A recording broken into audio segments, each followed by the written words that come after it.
अपाहिज पिता की जादुई सिलाई मशीन। सहरसा गांव में रहने वाले जीतन के परिवार में 3 जन थे। उसकी बेटी बिंदिया, जीतन और पत्नी सीता। सीता के पास एक सिलाई मशीन थी जिस पर वह सारा दिन लोगों के कपड़े सिला करती थी।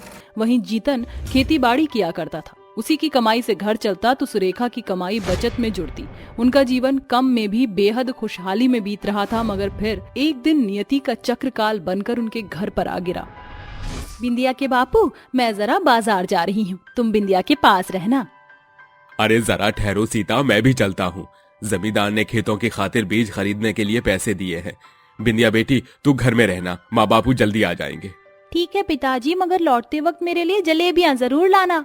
इतना बोलकर दोनों बाजार के लिए निकल जाते हैं। तभी तेज तूफान उन्हें आधे रास्ते में ही घेर लेता है, जिसके साथ आसमान में काली घनघोर घटाएं घिराती हैं और साथ ही मूसलाधार बारिश पूरे धरती को भिगोने लगती है। हे भगवान, इंद्रदेव को भी अभी ही बरसना था। अजी भागो, वरना भीग जाएंगे। जैसे ही दोनों भागते हैं, बिजली की तार का एक खंभा गर्दिश के साथ उन पर आ गिरता है, जिसमें दबकर सीता दम तोड़ देती है। मगर जीतन अभी जिंदा था। वह रोते बिलखते हुए लोगों को बुलाने लगता है।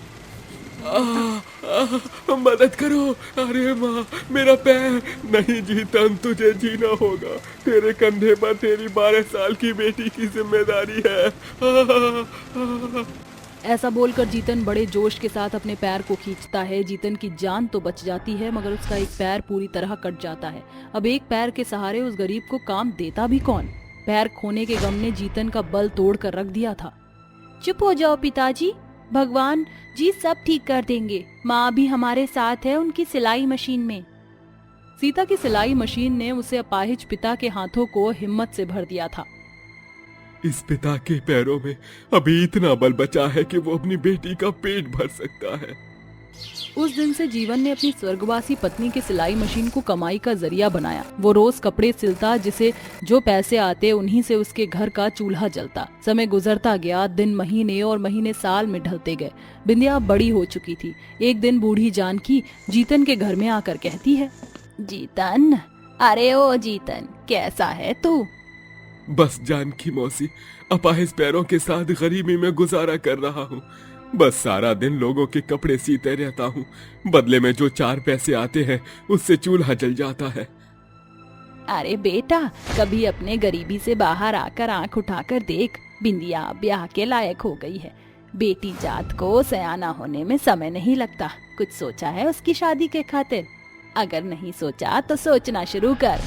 ये बोलकर जानकी वहाँ से चली जाती है। उस रोज से जीतन बिंदिया के ब्याह के लिए रिश्ते तलाशने लगता है, मगर गरीबी के कारण कहीं भी बात नहीं बनती। तभी एक रात जीतन सिलाई मशीन पर बैठा रोता हुआ बोलता है, तुम्हारा अपाहिज लाचार पति तुम्हारे साथ के बिना अकेला हो गया है सीता। लड़के वाले लाखों का दहेज मांग रहे हैं। कहाँ से लाऊं मैं लाचार अपाहिज पिता इतने पैसे कि अपनी बेटी के लिए एक जोड़ा खरीद सकूं। जैसे ही जीतन के आंखों से बहा आंसू सिलाई मशीन पर गिरता है, सिलाई मशीन सोने में चमकने लगता है और सिलाई मशीन के अंदर से अलग अलग रंग और बनावट के लहंगे निकलने लगते हैं, जिसे देखकर जीतन बहुत ज्यादा खुश होता है और बोलता है, ये मेरी आंखें क्या देख रही हैं? ये सिलाई मशीन अचानक से सोने का कैसे हो गया? जरा देखो तो, इसके अंदर से कितने सुंदर सुंदर लहंगे निकल रहे हैं। कहीं ये मेरी आंखों का धोखा तो नहीं? जीतन ऐसा बोल ही रहा होता है कि तभी एक बड़ी सरसराहट के साथ उसके कानों में आवाज आती है, मैं एक जादुई सिलाई मशीन हूँ जो तुम्हारे दुख में तुम्हारा सहभागी बनना चाहती हूँ। तुम जादुई सिलाई मशीन से जो कुछ मांगोगे वो तुम्हें मिल जाएगा। इतना कहने के बाद वह आवाज हवा में घुल मिल जाती है और अपाहिज जीतन कहता है, मेरी जादुई सिलाई मशीन, मुझ अपाहिज पिता की मदद करो। मुझे मेरी बेटी बिंदिया की शादी करनी है, मगर मुझे लाचार अपाहिज पिता के पास एक पाई भी नहीं। मेरी मदद करो। जीतन के इतना बोलते ही जादुई सिलाई मशीन के चारों ओर एक सुनहरी रोशनी घिराती है। सिलाई मशीन से खरे सोने के सिक्के खनकते हुए बाहर आ गिरते हैं। शुक्रिया मेरी जादुई सिलाई मशीन, तुमने तो मेरे मांगने से भी बढ़कर मुझे सोना दे दिया। जादुई सिलाई मशीन के मददगार स्वरूप के बरसों बाद जीतन की उदास आंखों में खुशियों ने दस्तक दी थी। अगली सुबह ये बात वो अपनी बेटी को बताता है, जिसे सुनकर बिंदिया बड़ी बड़ी आंखें करके बोलती है, क्या आप सच बोल रहे हैं पिताजी? क्या सचमुच माँ का सिलाई मशीन जादुई हो गया है? हाँ बिंदिया बेटी, बिल्कुल सच। यकीन नहीं तो कुछ मांग कर देखो। अरे मेरी जादुई सिलाई मशीन, इसी पल हमारे इस टूटे फूटे घर को बड़े से घर में बदल दो। बिंदिया के बोलते ही जादुई सोने की सिलाई मशीन से निकल रही सुनहरी रोशनी घर के चारों ओर चिटक पड़ती है और देखते ही देखते एक बड़ा सा घर उनकी आंखों के सामने खड़ा होता है। वह घर बहुत ही बड़ा और सुंदर था। पिताजी, ये जादुई सिलाई मशीन तो जिन्न के चिराग के जैसा जादू करता है। आज मैं बहुत खुश हूँ। काश कि इस खुशी के मौके पर मिठाई मिल जाती। बिंदिया ने अभी ये ख्वाहिश जाहिर ही की थी कि जादुई सिलाई मशीन के अंदर से खूब सारे अलग अलग मिठाई कतार में बाहर निकल आती हैं। अरे बाप रे, जादुई सिलाई मशीन से मिठाइयाँ निकल रही हैं। लो पिताजी, आप भी चखो। जादुई सिलाई मशीन से बिंदिया और जीतन का जीवन पूरी तरह से बदल चुका था। उन्हें अब कोई जरूरत होती तो वह जादुई सिलाई मशीन से मांग लिया करते। जीतन के रईस होने के बाद से बिंदिया के लिए बड़े बड़े घर के रिश्ते चल कर आने लगे। आखिरकार बिंदिया की शादी तय हो गई। ये क्या पिताजी, आपकी पलकें भीगी क्यों हैं?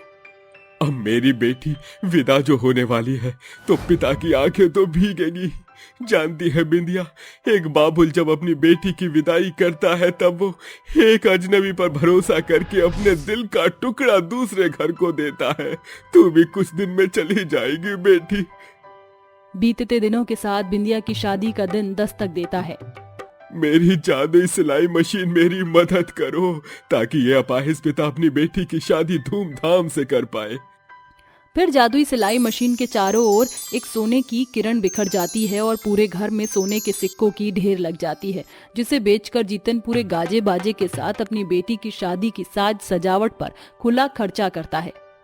मेरी जादुई सिलाई मशीन, मुझे मेरी शादी के लिए एक सुंदर सा जोड़ा और कुछ गहने दे दो। मेरे लिए ये मेरी माँ का आशीर्वाद होगा। बिंदिया की दिली इच्छा को जानकर जादुई सिलाई मशीन अपने अंदर से सुंदर सा लहंगा और सोने के गहने प्रकट करता है, जिसे पहनकर बिंदिया सर से पांव तक 16 श्रृंगार करके दुल्हन बनती है, पूरा और पूरे विधि विधान से। उस रात एक गरीब अपाहिज पिता की बेटी की शादी का सपना साकार हो जाता है और विदाई की बेला पर बिंदिया बोलती है, पिताजी, मेरे बिना अब आपका ख्याल कौन रखेगा? जा बेटी, तू अपने पिता के लिए चिंता न कर। मेरी देखरेख के लिए तेरी माँ की जादुई सिलाई मशीन है। हम मुझे किस बात का गम है। इसी के साथ जीतन अपनी बेटी को विदा कर देता है। आज बिंदिया अपनी शादीशुदा गृहस्थी में घुल मिल चुकी है। बेटी की शादी के बाद जीतन ने जादुई सिलाई मशीन के राज को अपने सीने में दबा दिया और एक बार फिर से सिलाई मशीन पर कपड़े सिलकर अपना पेट चला रहा है। मगर जब कोई गरीब, अपंग, अपाहिज या लाचार लोग उसका दरवाजा खटखटाते हैं तो वो उनकी मदद करता है।